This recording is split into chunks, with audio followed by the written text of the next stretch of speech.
welcome to Trendline News TV. I'm Jordan Reed. We begin tonight with the ongoing crisis in Venezuela, where the U.S. is cautiously navigating its role in a highly contentious political landscape. The situation in Venezuela remains in a state of turmoil nearly 2 weeks after President Nicolás Maduro declared victory in an election widely contested by the international community.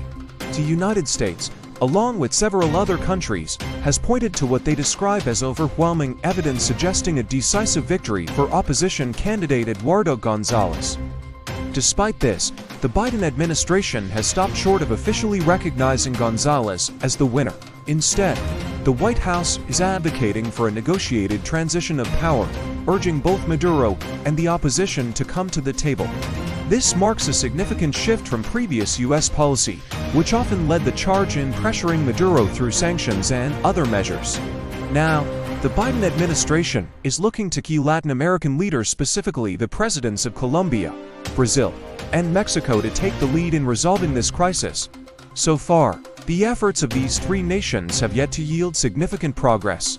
Foreign ministers from Colombia, Brazil, and Mexico are scheduled to meet with their Venezuelan counterpart this Sunday to lay the groundwork for a high-level meeting next week. The goal is to push for an agreement that would see Maduro release political prisoners and cease the persecution of opposition members in exchange for a partial easing of US and EU sanctions. However, it remains unclear whether the Biden administration would endorse such a deal, as Maduro's government continues to crack down on opposition figures. In recent developments, Maduro's Attorney General has launched a criminal investigation into opposition leaders, and thousands have been arrested in the wake of the contested election. The international community, including the United States, is calling for transparency in the electoral process, urging the Maduro-controlled National Electoral Council to release full and verified election results.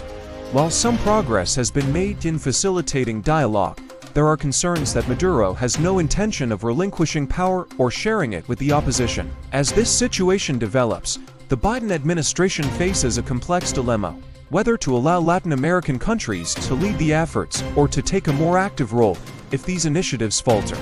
With the inauguration of a new Venezuelan president not scheduled until January, there is still time to apply pressure, but the path forward remains uncertain.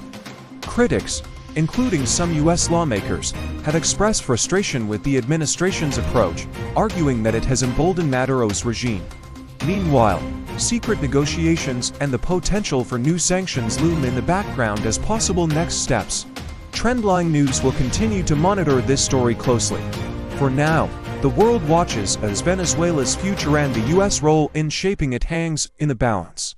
I'm Jordan Reed, and you're watching Trendline News TV.